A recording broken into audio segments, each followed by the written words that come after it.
Again to Ephesians chapter 2. Of course, this letter follows on each other. We have to read the letter in continuancy, so if we take it apart, we really sometimes lose the flow.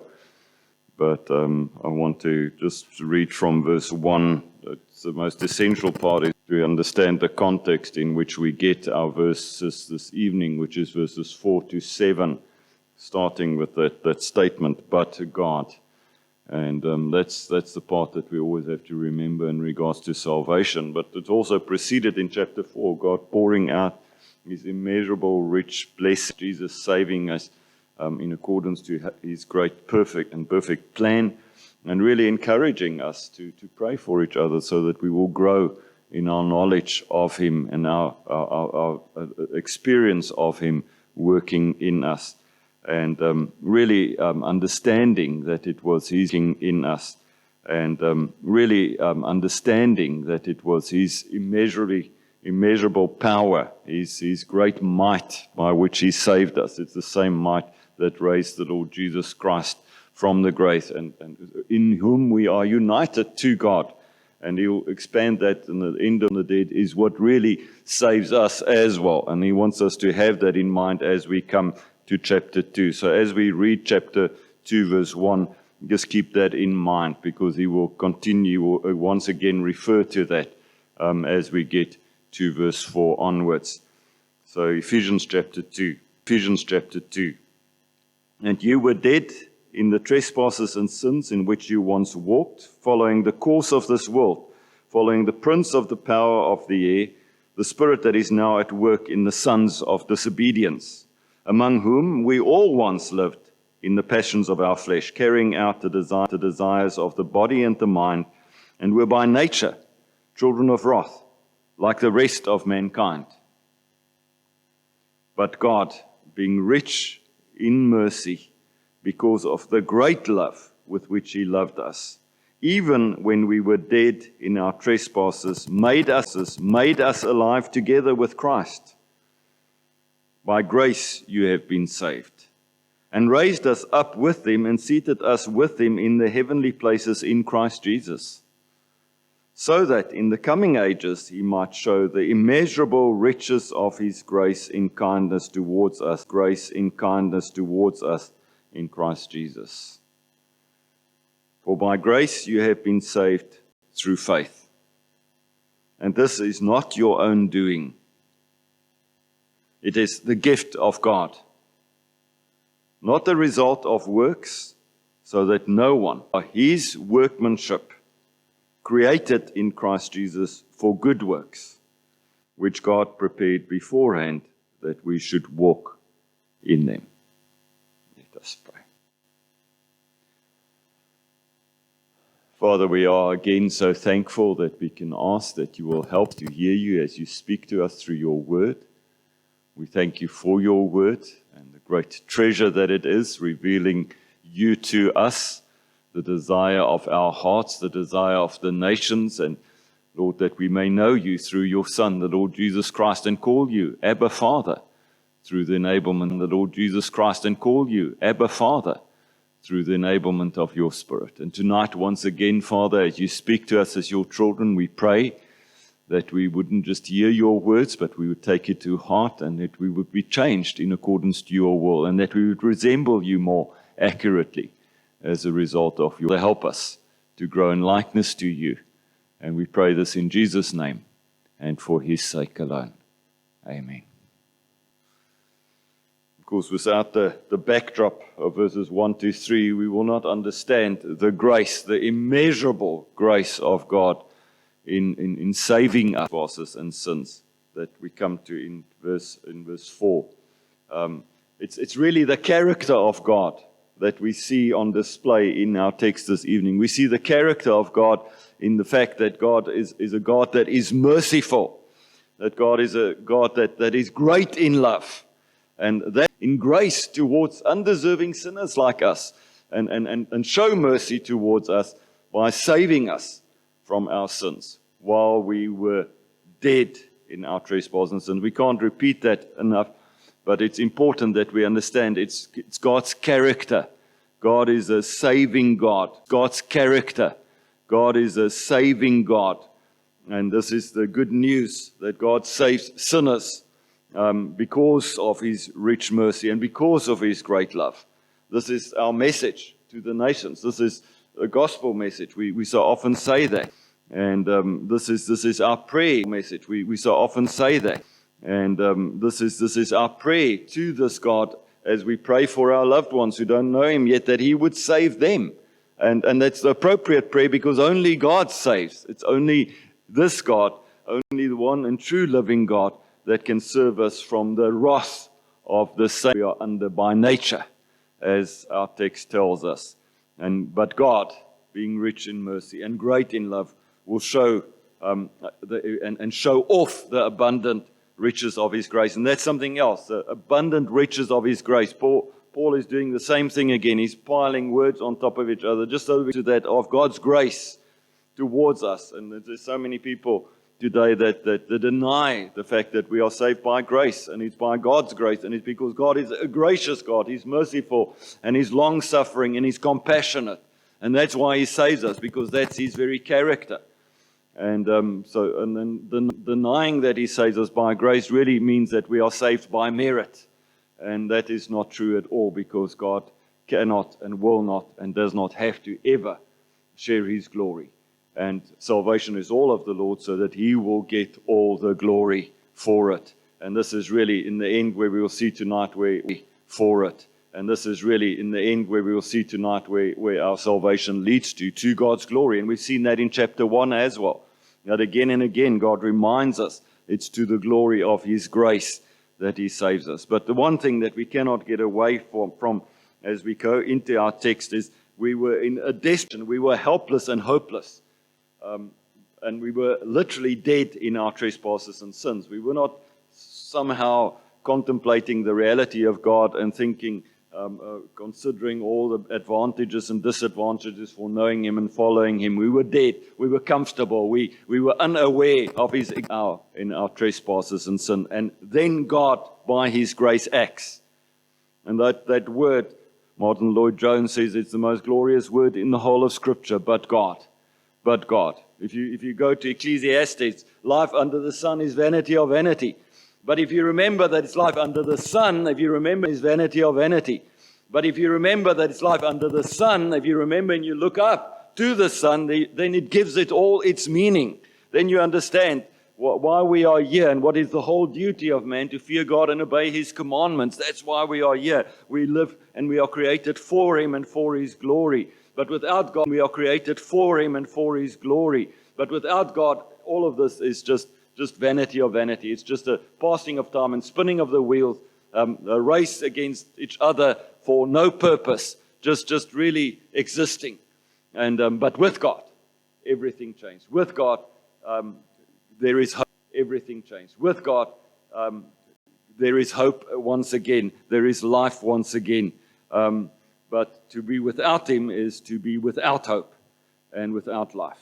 So this is why that word, but God, is so important. Of course, since Adam's fall, God fulfilled His word, and God's warning was true.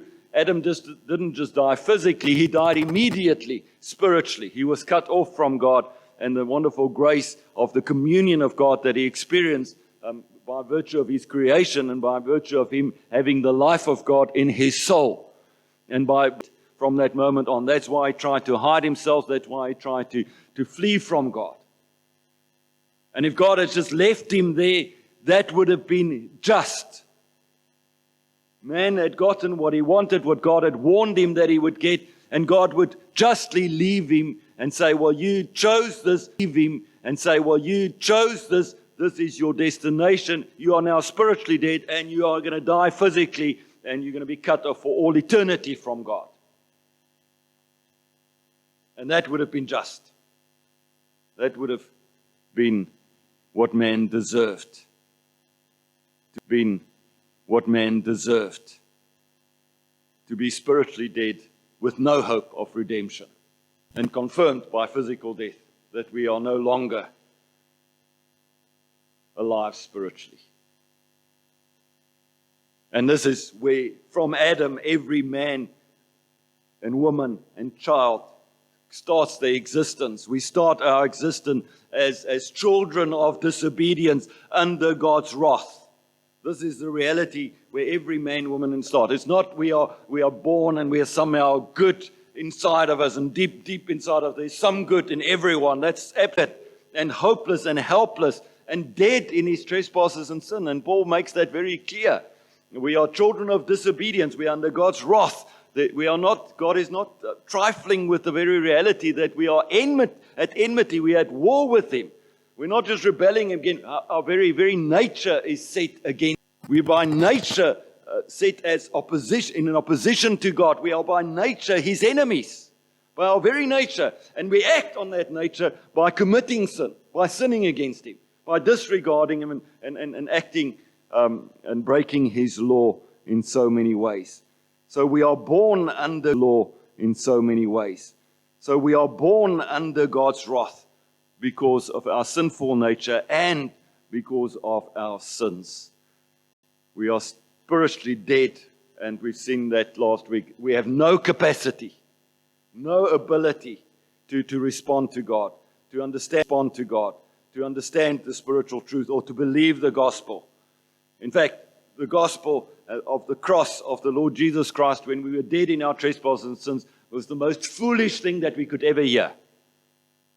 And we hear that again and again. When men and women are not saved, it would punish our sin on his Son. How is it that sins can be borne by someone else in regards to us? How primitive is this idea of making atonement for sin? Again and again we hear these remarks reminding us that when we were still dead in our trespasses as well. It's not because we figured it out. The only thing that changed is but God.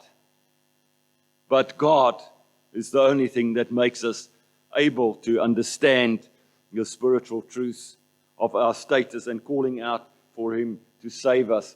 But God is the one that gives us life, out for him to save us. But God is the one that gives us life and gives us the ability to cry out to him. But God is the one that gives us understanding of revelation. And if God didn't act, we would still be dead in our trespasses and sin. It was absolutely impossible for us to be saved unless God acted. The rich young ruler in Matthew 19 shows us this reality. The Lord Jesus Christ, truly I say to you, it's hard for a rich man to enter the kingdom of heaven. Again, I say to you, it's easier for a camel to go through the eye of a needle than for a rich man to enter the kingdom of God.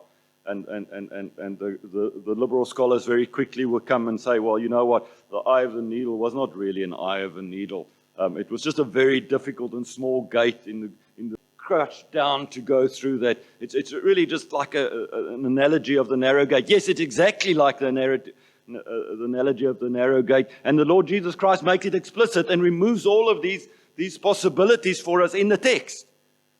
So yes, wow, this is very interesting. But what does the text actually say? And the text says, when his disciples heard this, they were astonished and said what? Then who can be saved? Well, all those who can have their beast of burden crouched down and come through this, they can be saved, of course. Nonsense. Jesus was literally meaning it's impossible for man to be saved on his own. He meant what he was saying. And the disciples' response tells us that, and Jesus' response tells us that. Because what did Jesus answer? He says, with man, this is it's really a great effort that it's going to require of you.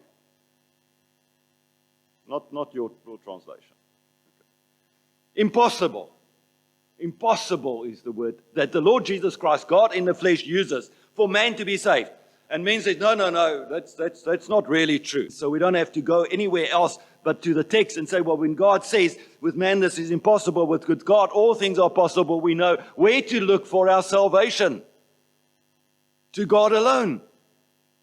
Not to ourselves and not to people not to methods, but to God who is gracious and merciful and compassionate, and to his Son who has the very name Yahweh saves, Jesus. There's a summary of the gospel. Jesus saves. There's the whole summary of the gospel. Jesus saves. There's the whole gospel. Jesus saves. Just Jesus. Only Jesus. And only Jesus saves. But that's the gospel. That's the message. That's why his name is Jesus, because he will save. Why his name is Jesus, because he will save his people from their sin. And God is the only one that's able to do that. And God does that. He is a saving God. And the best example of that, of course, is Saul. Saul was breathing murder and persecuting these men and women and trying to kill them and throw them into prison until Jesus stopped him on the road and confront him and say, Saul, Saul, why are you persecuting me? It's hard for you to kick against the pricks or the goads. And after Jesus met with him, Saul was a different man. The very people and that's what was so difficult for the disciples to accept even when he came after his conversion to them. But this was the guy who tried to kill us and to throw us into prison. How will we now hear him? It's hard. It's hard for a leopard to change his spots. How can a character of a man be changed from the inside out? This was the man who breathed murder against us. How shall we trust him? But God. But God, being rich in mercy, gave him a new heart. But God changed his. But God, being rich in mercy, gave him a new heart. But God changed his character. But God now has encountered him, and Paul is no longer Paul. Or Saul is no longer Saul. He's become Paul. He's a new creature in Christ Jesus because of God's saving grace. Because this is God's nature. The very hope that we have in the gospel is the hope in God. Look at verse 4. Being rich in mercy because of the great love with which he loved us. Even when we were dead in our trespasses. Not because we were somehow looking for him and we were somehow cute and desirable. No, we were dead in our trespasses, and God nevertheless loved us with his great love, and his great mercy pursued us. In that state. In that state. And this has been God's character all along. This is God's, the encouragement of God's people right through the scriptures. In the Old Testament, when Moses asked God to show him his glory, remember on the Mount of Sinai, then the Lord said, no, you can go on the Mount of Sinai. Then the Lord said, no, you can't see my glory and live, but I will show you my backward path. I will hide you with my hand in the cleft of the rock, and when I pass by, I will remove my hand, and you will see this. And when he does that in Exodus chapter 34, verse 6, then the Lord passed in front of him and proclaimed, the Lord, a gracious and slow to anger, and abounding, overflowing in loving kindness and truth. This is the God that saves. This is the God who has mercy, rich in mercy and compassion. So will not leave sin unpunished, but he will make provision for sin, that sin can be forgiven through his Son, because God is rich in mercy. And because of the great love, he makes this provision for us. Even when God, through Moses, warns the Israelites that he will scatter them amongst the nations, he tells them in Deuteronomy 4 verse 3, for the Lord God, your God, is compassionate. He will not fail, nor destroy, nor forget the covenant with your fathers which he swore to them. It's based on the fact that he's faithful, based on the fact that he is truthful, based on the fact he made a covenant, faithful, based on the fact that he is truthful, based on the fact he made a covenant, and he will keep his covenant. It's not based on anything in you, it's based on God. When David rehearses God's many blessings in that wonderful psalm, Psalm 103. He reminds himself of the Lord that is compassionate and gracious, slow to anger, and abounding in loving kindness. This is our God. This is the one true living God. To such an extent that Jonah was offended by this character. And he told God that. He said, because I knew that you're a gracious and compassionate God, slow to anger and abounding in loving kindness, and one who relents concerning calamity. I knew you were going to forgive these wicked sinners their sin. I knew you were going to save them, these guys who were dead. And now you've done just by what your nature always does, and you save these wicked sinners. Nehemiah, in Nehemiah 9 verse 17, prays the same. You are a God of forgiveness, gracious and compassionate, slow to anger and abounding in loving kindness, and you did not forsake your people. And he's slow to anger and abounding in loving kindness, and you did not forsake your people. And he will never do that. God is compassionate and merciful. And it runs through the whole Bible. This is who God is. This is who he always has been. And this is who he is towards his people. Even God shows delight. Or God delights in showing mercy to sinners. And as if this is not enough, the Apostle Paul says that God, being rich in mercy, that would have been enough. God is being rich in mercy. God is merciful. But God is not just merciful. Look what he says. Because of the great love with which he loved us. Not just the love, the great love, the infinite love. God's love, the infinite love. God's love towards us. God's redeeming love. And Paul, of course, experienced this firsthand, and he's writing under inspiration. And in Romans, he describes this. He says, but God demonstrates his own love towards us, that while we were yet sinners, Christ died. His own love towards us, that while we were yet sinners, Christ died for us. That's exactly what he's saying in our text. God's love is what saves us and what redeems us. Even while we were sinners, God loves us and therefore redeems us. And that's why he ends that chapter about singing to this great love of God. Galatians 2 verse 20, the life which I now live in the flesh, I live by faith in the Son of God, who loved me and gave himself up for me. By his great love, rescued us from his wrath and made us his children while we were his enemies. Not because we were considering and thinking, well, he's worthwhile following. No, we were fighting against him. We were his enemies, and he did that on our behalf.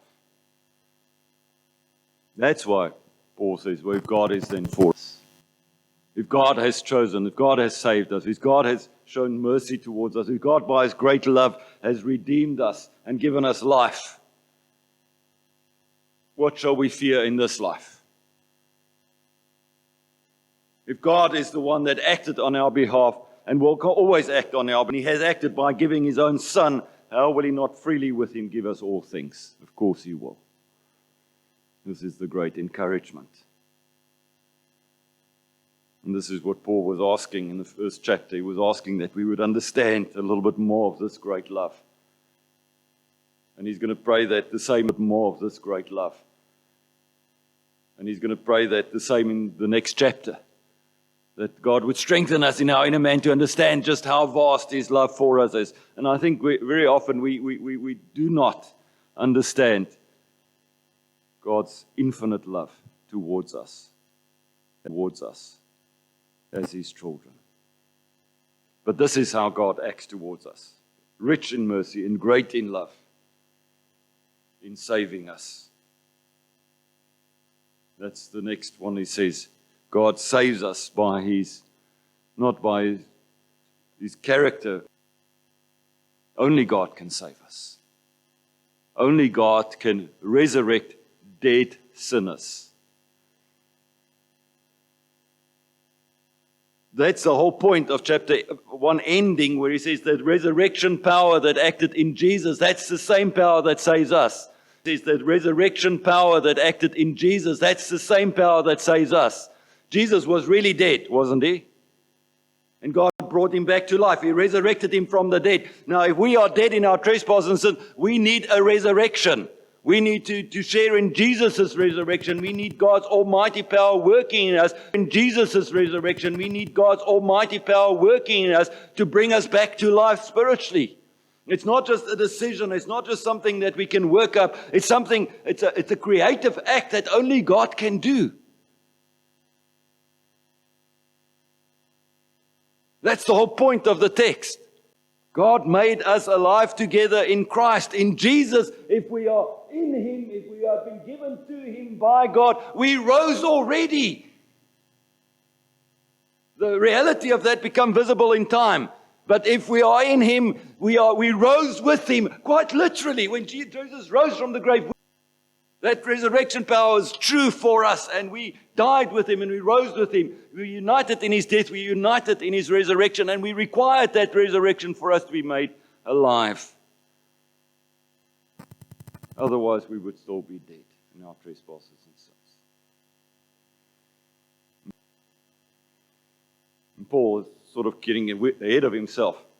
He wants to run away with this, and he will. He carries on later on and explaining. He says in our text in a wonderful way, he says, by grace you have been saved.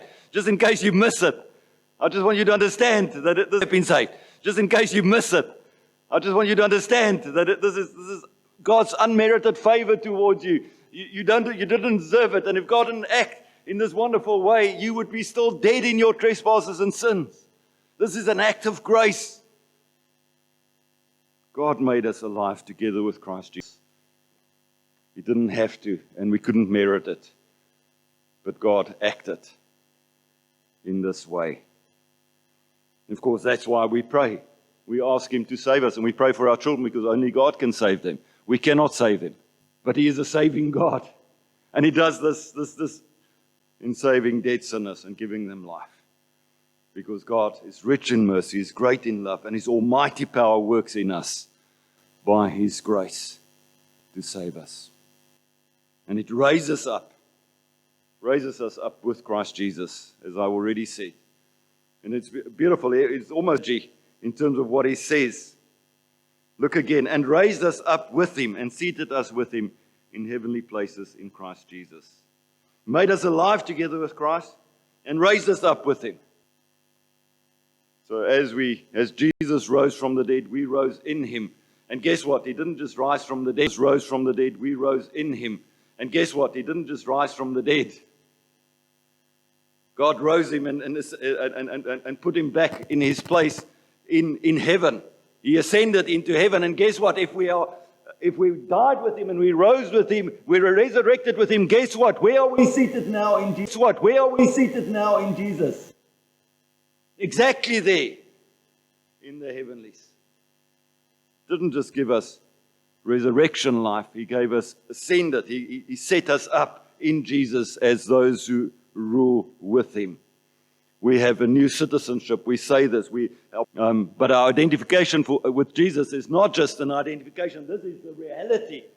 And if it wasn't possible for us to be united to Him, then we wouldn't have been able to be risen along with Him, and we wouldn't have been lifted up into the heavenlies. That's why that's why our minds and our hearts are lifted up. And that's where our life is hidden in Him. Seated with Christ in the heavens. Gloriously. Where He has all authority. And from where He commissions us to do what He requires of us to make. And from where He commissions us to do what He requires of us to make disciples. After He reminded us that all the authority is His. So as we engage in kingdom work, as we make disciples of the nations, God gives us the ability to do that. As we look disciples of the nations, God gives us the ability to do that. As we look to Him by prayer, as we continue to look to Him. and for His authority to work in and through us. Then we can, by God's grace, extend His kingdom. Then we can, which His enemies will be subdued under our feet as we proclaim the gospel, the kingdom message. And Jesus is the one that is with us, even as we do this, even as we are now already seated with Him. He's the one who has all authority, and He rules His church, which is us, His people. This is already very encouraging, just knowing these truths in our union with Christ. But why did God do all of this? And this is the most incredible truth. If it was just for this, then it would have been enough. But God says there's a reason for all of this. God is doing this to display the surpassing richness of His grace. This is for God's glory. We've seen that in the New Testament, but ultimately for God's glory. Look, so that in the coming ages, He might show the immeasurable riches of His grace in kindness towards us in Jesus. It's not about us primarily. It's about God's riches in grace that He has shown towards us in Jesus, that would be on display. His purpose in saving us is bound up in His glory, and it will be extended throughout eternity, the ages to come. God will not just save us now so that you can be a Christian now. No, He saves you. No, He saves you for His glory, for all eternity, that you are in eternity the display of His kindness towards us in Christ Jesus. For all eternity, you will be His prize, and to the praise of His glory. That everything, the angels themselves will marvel at God's surpassing riches in grace when we are revealed. All of creation will do that also. But you see, our salvation is first and foremost to demonstrate the glory of God's grace towards us in Christ Jesus. God's grace towards us in Christ Jesus. It's first and foremost about God and God's glory. But God is glorified by His grace. You see, and we redefine grace, we try to redefine God's glory. Well, did God really say, "Kia ora"?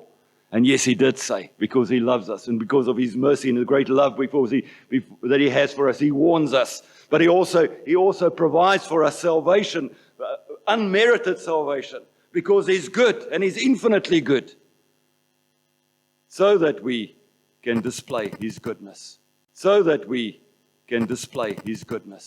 the nations, the surpassing riches of His grace, now and forever. And this is our prayer, that the Lord would help us to understand this grace a little bit more. That we would, when we sing Amazing Grace, really mean that this is surprising, this is shocking, that a holy God would love sinners who are His enemies in such a way that He makes this provision for us, so that we can understand that He's merciful, that we can understand that He's compassionate and great in His love, so that we can understand that He acts in mercy, and that we can marvel and worship Him for the life that He grants us in His Son, and that we will live in the light of that. That it will move us into action to worship Him. Because that's what this action, to worship Him. Because that's what this will result in. And this is what Paul wants us to understand, and why he explains this, so that we can understand who we are. We are Christ's trophy. We are His, and it's for His glory. And it's because of God's rich mercy and grace and surpassing power working in us that we know about this, and that we can continue to be a showpiece of that grace for all eternity. Let us these things, it's almost as if it's too much, Lord, and yet it's true that by grace we have been saved through faith. in what you have done for us through your Son and what you are doing in us by your Spirit. Lord, it's all your work. Spirit. Lord, it's all your work. Therefore, all the glory belongs to you alone. Help us to aim at that in everything that we do and to desire that with a great desire, Lord, so that you would be glorified in and through us, Lord. But also, thank you for the reminder through the catechisms, Lord, so that we can enjoy you both now and forever. Lord, in the gospel, you have not just revealed yourself to us, Lord, you have reconciled us to you, and we are yours, and you are our God.